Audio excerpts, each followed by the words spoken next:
Why is it called cream soda if there's no cream in it? And other quanda. If you're curious about food mysteries, don't forget to like and subscribe for more. There is no shortage of drinks and dishes with misleading names. Welsh rabbit is melted cheese on toasted bread, served with Worcestershire sauce and mustard, a dish in which no long-eared creatures are harmed. Bombay duck is a species of lizard fish, not a bird. Prairie oysters are deep-fried bull testicles, and you would be hard-pressed to find a bar that serves Long Island iced tea with actual tea in it. The same goes for cream soda, which contains zero actual cream. The soft drink tends to be prepared using the same non-dairy ingredients, carbonated water, natural or artificial sweeteners, and some form of vanilla flavoring. There are a few regional variations like Crush Cream Soda, a pink bubblegum-flavored brand in Canada, and Bickford's Creamy Soda from Australia has notes of raspberry. Nor was cream part of cream soda's ingredient list in the past, the way cocaine used to be a part of Coca-Cola. Two of the earliest published recipes, uncovered by writer Dan Nosowitz in Bon Appetit, leave no room for cream. Michigan Farmer Magazine's recipe from 1852 calls for only water, cream of tartar, Epsom salts, sugar, tartaric acid, milk and egg. One possibility then is that cream soda derives its name from cream of tartar, an acidic powder that can be used to stabilize whipped egg whites and stave off crystallization of sugar syrups. That real smooth finish. Alternatively, cream soda may owe its name to another longtime ingredient, vanilla. Originally a luxury essence produced by orchids, its rich flavor profile became widely available following the invention of synthetic vanillin in the 1930s. Vanillin, in turn, became a staple flavoring in cream soda brands around the world. The result is a soda with a distinctly smooth and sweet finish, one connoisseur told Nosowitz. They all have a cream finish on them, no matter what the flavor profile is. You can get a raspberry or a bubblegum or whatever it is, but it just has that real smooth finish on it. You know it when you taste it. That creamy mouthfeel isn't just a result of food science, it's also due to human physiology. Our brains and taste buds associate vanilla flavor with creaminess, and this association is so strong that in one study, adding a little bit of vanilla to low-fat milk greatly altered participants' perception of its cream content. Cream soda, whether colored bubblegum pink or golden brown, taps into this same sensory shortcut. What does the Juneteenth flag symbolize? If you find this content helpful, don't forget to like, share, and subscribe for more educational videos about important historical events. On June 19, 1865, 2.5 years after Abraham Lincoln issued the Emancipation Proclamation, the last group of enslaved people in Texas learned of their freedom. The United States now celebrates the anniversary of the liberation of Black Americans every year on Juneteenth. When June 19th arrives, you may see a red and blue banner with a white star in the middle flying from flagpoles.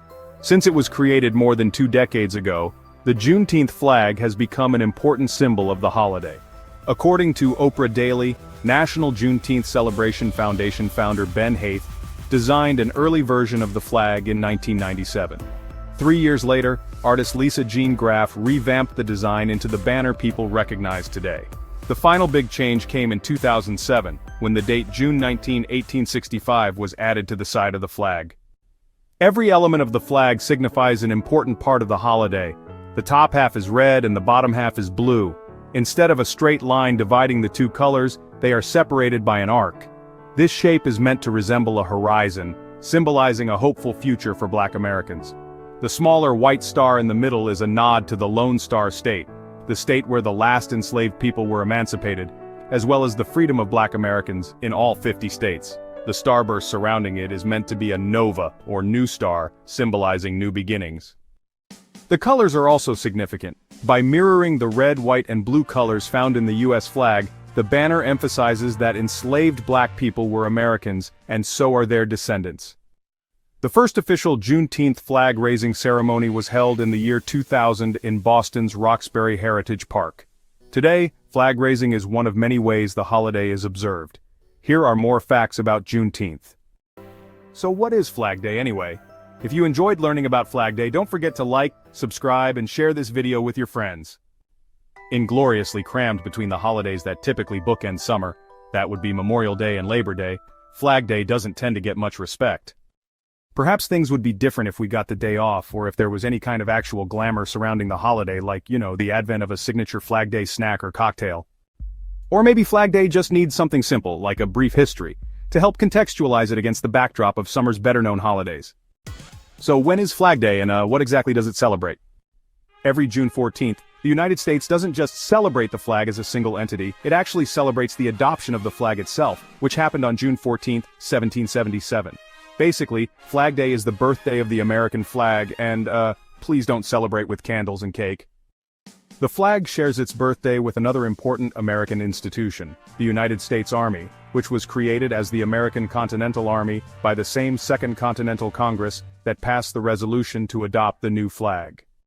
A brief history of Flag Day. You'd think that getting a holiday to honor the most recognizable symbol of America, the Stars and Stripes, would be pretty easy. There's some debate over who first suggested the holiday. One story holds that, in 1861, Hartford, Connecticut resident George Morris suggested the idea, which then led to a formal observance of the day, June 14th, in his hometown. Other sources claim that it was B.J. Seagrin who invented Flag Day when the schoolteacher had his Wisconsin class celebrated in 1885 at the Stony Hill School. Even if Seagrin didn't really think up the day, he became its poster boy. He's still known as the father of Flag Day. And its biggest supporter, traveling around the country to chat up groups about the need for an official Flag Day and other ways to be patriotic. Seagrin eventually became editor-in-chief of American Emblem magazine, a publication dedicated to, well, American emblems. Later Seagrin became the president of the American Flag Day Association and the National Flag Day Society. So, in 1893, Pennsylvania resident and Benjamin Franklin descendant, Elizabeth Duane Gillespie tried to get a state resolution passed that required the flag to be put on display in each of Philadelphia's public buildings. The next year, Flag Day was celebrated in Chicago, and the highly successful event was repeated the year after that. And in 1889, another schoolteacher, New York City's George Balch, had his class celebrate Flag Day on June 14th, an idea that proved popular enough to be adopted by the State Education Board of New York for the whole state. In 1907, the Benevolent and Protective Order of Elks officially designated June 14th as Flag Day, and the Fraternal Order and Social Club has celebrated it every year since. In 1911, they even made it mandatory for all lodges to observe it. Yeah, that's how serious they are about Flag Day. The Elks even pushed the sitting president to give Flag Day some official status, which finally happened in 1916. Is Flag Day a federal holiday? President Woodrow Wilson issued the proclamation that created the official holiday we know as Flag Day, way back in 1916. Yet the holiday didn't become a national one until 1949, when an act of Congress turned the day into National Flag Day. Ever wonder why we don't get Flag Day off? Well, it's because it's not a federal holiday, most of which are celebrated by the glory of a free day from work and school. If you live in Pennsylvania or New York though, your Flag Day experience might be a bit different. Pennsylvania actually adopted Flag Day as a state holiday way back in 1937, and New York has designated the second Sunday of June as the official state holiday celebration of Flag Day. So how should you celebrate Flag Day? Well, honestly, the best way is by flying your flag, of course. The week of June 14th is officially known as National Flag Week, and all U.S. citizens are encouraged to fly their flag for at least part of that period. You can take things up a notch with a parade or another fun event just as long as the flag is present and, treated with the respect it deserves. Want to really go all out for Flag Day?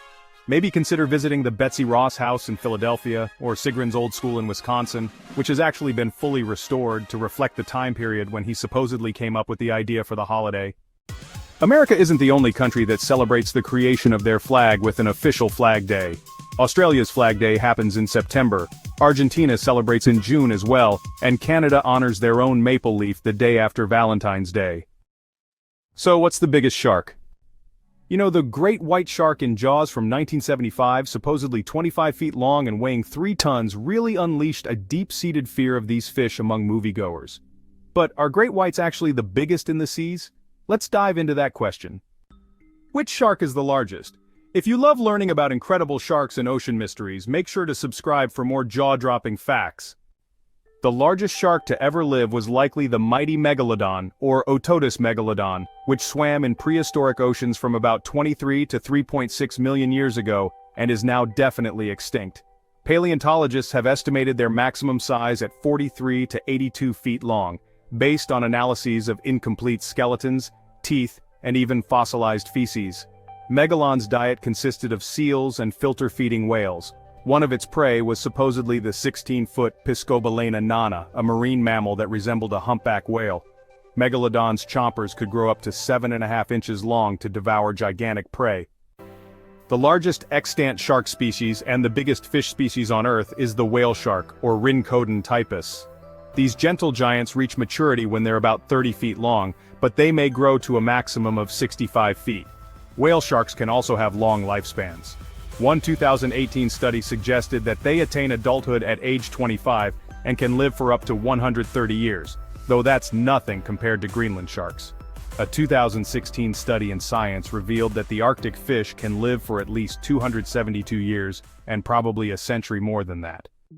The second largest living species is the basking shark, reaching nearly 36 feet long and weighing 4 tons or more. Luckily, these gigantic animals don't crave human flesh. The whale shark and basking shark are both filter feeders, meaning they feast on tiny creatures such as krill and plankton by gliding through the water with their mouths open wide. How big can great white sharks get? The mechanical beast in Jaws was significantly bigger than the average great white. Males can reach 11 to 13 feet, while females typically measure 15 to 16 feet. The largest great whites ever recorded were 20 feet long. People have been known to overestimate the predator's maximum length. In 1870, a zoologist claimed that a great white specimen must have reached 36.5 feet based on measurements of its disembodied jaw. After re-examining the finding, modern scientists concluded that the shark was likely 16.5 feet instead. Another instance involved a great white, which was captured in 1970. Onlookers swore it was 21 feet long, but experts examining a photo of the shark said it was probably more like 16 feet.